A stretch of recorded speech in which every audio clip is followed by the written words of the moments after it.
Well, thank you so much, Chairman Neal, for recognizing me and also for holding this Member Day hearing. I'd like to focus my testimony on a few key priority areas and also thank you for all that we've done together over the past 2 years on behalf of my constituents in Minnesota's 2nd Congressional District. First and foremost, thank you and your staff for your diligent work to ensure that the House took action to correct a major issue with the CARES Act and significantly expand the definition of dependent in our subsequent relief package. There was widespread and bipartisan recognition that limiting the benefit to dependents only 16 years old and younger needlessly left millions of American families from their critical aid. Our partnership was critical also to push forward the text of the All Dependent Children Count Act and to ensure an additional $1,400 per dependent regardless of age. I'm also pleased we were able to deliver key relief to struggling multi-employer pension plans through the American Rescue Plan. Providing retirement security for the union workers in my congressional district who put in honest work throughout their careers only to see their pensions benefits significantly at risk was a huge accomplishment. And by advancing my colleague, Representative Underwood's Healthcare Affordability Act as part of the American Rescue Plan, over 44,000 uninsured Minnesotans will be newly eligible for healthcare coverage savings. On the topic of healthcare, I think it's notable that today we are commemorating the 11-year anniversary of the Affordable Care Act. It is my #1 priority and an issue I hear about every day from my constituents. If healthcare is not affordable, it's not accessible. Democrats should rightfully celebrate the work we've done to lower Americans' healthcare costs, expand coverage, and address racial disparities in healthcare.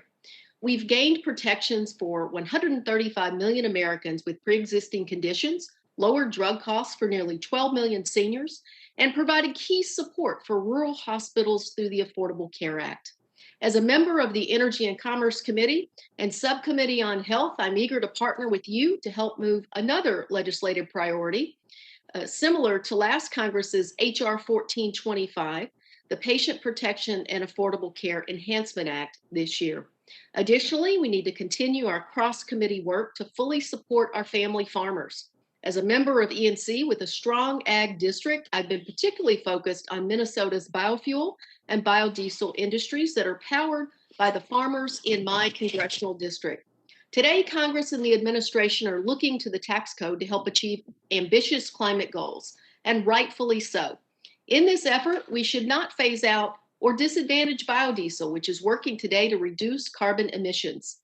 I would urge the committee to ensure parity for biodiesel, particularly as you consider tax incentives for other technologies or uses, such as electric vehicles or sustainable aviation fuel.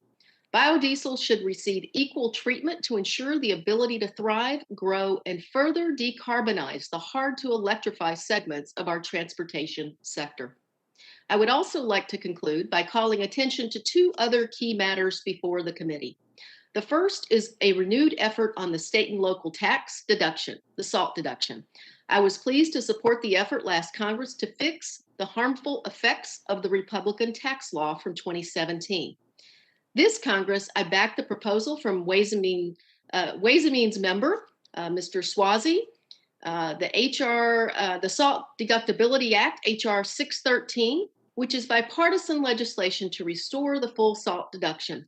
His proposal would allow taxpayers to fully deduct their state and local taxes on federal income returns. The other is consideration of ways we can strengthen and shore up Social Security for millions of seniors relying on this critical retirement security. I support Representative Rodney Davis's Social Security Fairness Act of 2021 to eliminate the windfall elimination provision and the government pension offset.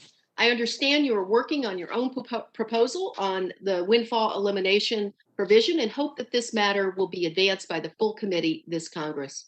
I look forward to continuing to work with you and your outstanding staff on the committee to address the implementation of the American Rescue Plan and the numerous outstanding items under consideration before the committee. Mr. Neal, thank you so much for your work, and I yield back.